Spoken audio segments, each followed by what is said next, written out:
We are a casualty of the decisions that the Americans make in this.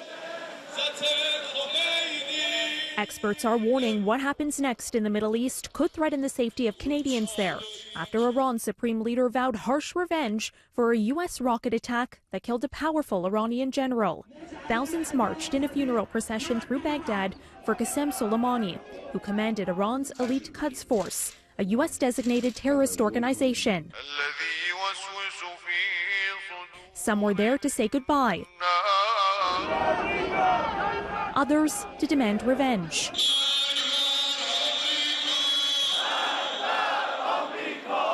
In Tehran, chants of death to America echoed through the streets.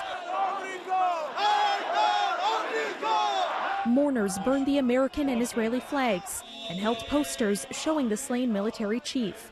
His sudden assassination has triggered global alarm, with many U.S. allies, including Canada, calling for restraint. NATO now suspending its training of Iraqi forces amid fears President Trump's drone strike brings the region to the brink of unpredictable chaos. A NATO spokesman says in a statement, "The safety of our personnel in Iraq is paramount." Canada is in command of the NATO mission in Iraq.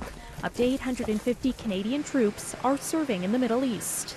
Bessma Momani is a professor at Canada's University of Waterloo and says with Soleimani dead, there are legitimate fears. Our troops are in harm's way, as the Americans have unfortunately also unleashed, I think, the wrath of fury amongst many hardliners that supported Soleimani. Momani says while some may cheer Soleimani's death, he was a hero to many Iranians. Soleimani's death will be avenged by Iranian hardliners. That is very dangerous for generally Western interests, including Canadian troops in the region, I believe, would be perceived, particularly by rogue elements, as targets. And that, of course, is something that we need to be very concerned about. Soleimani was among those killed when a U.S. drone fired missiles at the car he was in at Baghdad airport on Trump's orders. He was plotting attacks against Americans. The same U.S. strike also killing a leader in an Iranian-backed militia in Iraq.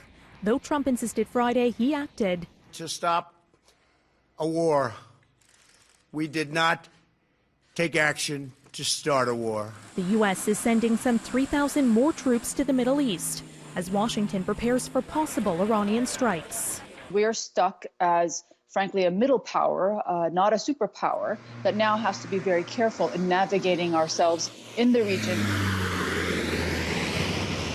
The Canadian government is advising Canadians to avoid all travel to Iraq and is recommending those inside the country find commercial ways out as soon as possible. For City News, I'm Caryn Ceolin.